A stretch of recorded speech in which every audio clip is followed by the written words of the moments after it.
HIV की structure को पढ़ चुके हैं। आज हम एचआईवी वायरस की लाइफ साइकिल को पढ़ते हैं कि वो कैसे रेप्लिकेट करता है सेल्स के अंदर। जैसा कि हम जानते हैं कि जो एचआईवी है वो डिफरेंट टाइप ऑफ सेल्स को इन्फेक्ट कर सकता है। It can infect to helper cells, T helper cells, ये मैक्रोफेजेस पर या इवन ब्रेन सेल्स पर भी ये इन्फेक्ट करता है and it can multiply there.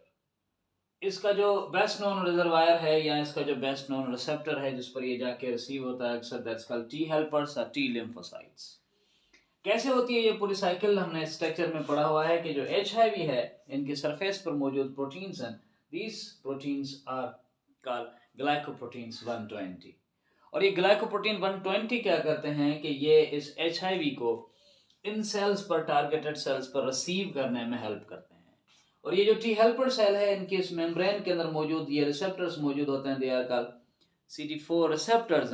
और ये CD4 रिसेप्टर्स क्या करते हैं, they help glycoproteins 120 to get attached. लिहाजा ये जो वायरस है वो डायरेक्टली आके इस टी हेल्पर सेल के इन रिसेप्टर्स के साथ आके इनके साथ रिसीव होता है। ये पहला अटैचमेंट का स्टेज होता है।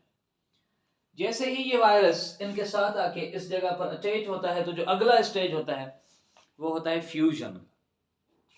और फ्यूजन के स्टेज पर ये जो इन्वेलप है, आउटर इन्वेलप ऑफ वायरस है, ये फ्यूज होती है इस प्लाज्मा मेम्ब्रेन के साथ और इस एचआईवी का एंडोसाइटोसिस होता है, जिससे core structure of virus including capsid, including RNA and different kind of enzymes का reverse transcribed, integrase and protease, ये जो स्ट्रक्चर है ये पेनिट्रेट करती है वो सेल के अंदर।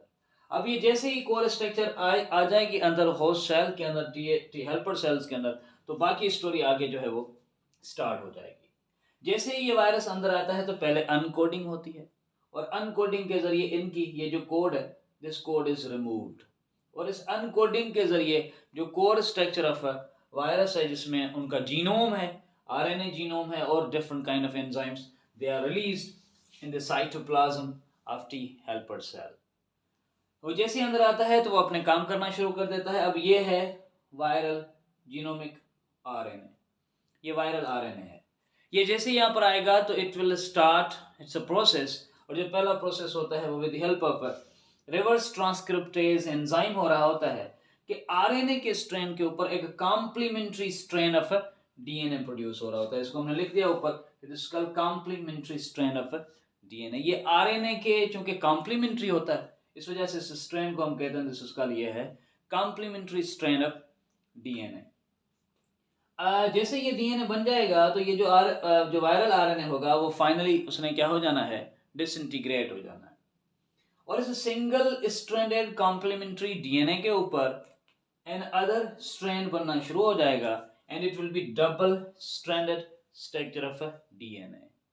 और ये जो डबल स्ट्रैंडेड डीएनए है, ये डबल स्ट्रैंडेड डीएनए अब इस पोजीशन में है कि ये होस्ट के जीनोम के साथ, होस्ट के डीएनए के साथ इनकॉर्पोरेट हो सकता है और ये अपने आप की जो ट्रांसक्रिप्शन है वो कर सकता है। तो फिर क्या होगा, with the help of another enzyme जिसको हम कहते हैं इंटीग्रेज एंजाइम। इंटीग्रेज एंजाइम क्या करता है कि इस वायरल जीनोम को, वायरल डीएनए को होस्ट के डीएनए के साथ क्या करता है, इंटीग्रेट कर देता है। इस इंटीग्रेशन के प्रोसेस के दौरान ये जो वायरस है अब हम उसे कहते हैं जिसका प्रो वायरस है। Provirus is a viral genome that's in form of double-stranded DNA that's incorporated, that is integrated in the host DNA है। अब इस जगह पर होस्ट की मशीनरी इस्तेमाल हो रही होगी, होस्ट का अपना जो आरएनए पॉलीमरेज एंजाइम है वो इस्तेमाल होगा और होस्ट के एंजाइम को इस्तेमाल करके ये जो डीएनए, ये जो प्रोवायरस है, ये अपने आप की ट्रांसक्रिप्शन करना शुरू कर देता है and it starts producing it's RNA. और जब ये रेप्लिकेशन ये कर रहा होता है ट्रांसक्रिप्शन अपनी, तो कंटिन्यूस फॉर्मेशन ऑफ आरएनए हो रही होती है। और जो आरएनए बन रहे होते हैं वो दो तरह के हो सकते हैं। एक आरएनए है जो कि जीनोम के तौर पर एक्ट कर सकेगा और एक आरएनए होगा that will act as a mRNA. और वो जो एमआरएनए है वो अगेन होस्ट के ही राइबोसोम के साथ जाके अटैच होगा और उसमें चूंकि पूरी इंफॉर्मेशन मौजूद है to synthesise different kinds of proteins that can make the structure of virus है, तो that will act as a mRNA। तो प्रोवायरस से क्या होना शुरू हो जाएंगे, प्रोवायरस से होस्ट के ही एंजाइम की मदद से 2 different types of RNA produce होना शुरू हो जाएंगे, जीनोमिक RNA एंड mRNA।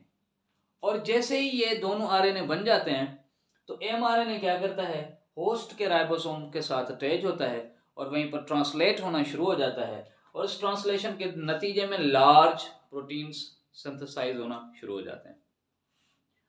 और जब वो लार्ज प्रोटीन्स बन रहे होते हैं तो उन प्रोटीन्स को ब्रेक करना होता है छोटे छोटे प्रोटीन्स के अंदर, so that they can produce the structure of virus where different types of proteins are required, such as envelope and such as capsid and etc।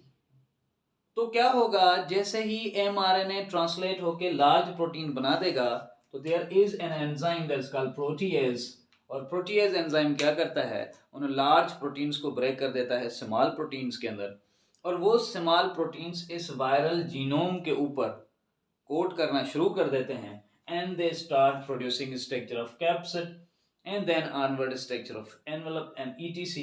और इस तरह से ये एक स्ट्रक्चर बनना शुरू हो जाती है जो इनिशियल स्ट्रक्चर ऑफ वायरस होती है। फाइनली ये जो वायरस है वो 2 मॉलिक्यूल्स ऑफ RNA या जीनोम कैरी करता हुआ एंड नेसेसरी प्रोटीन्स कैरी करता हुआ इस एक्सोसाइटोसिस से होस्ट सेल को बस्ट करता है, और इसे एंडोसाइटोसिस से क्या करेगा, बाहर की तरफ मूव करता है। और जैसे ये बाहर निकलता है तो ये इस प्रोसेस को अगेन क्या करेगा, कंटिन्यू करेगा। लिहाजा एक ही सेल में से मैनी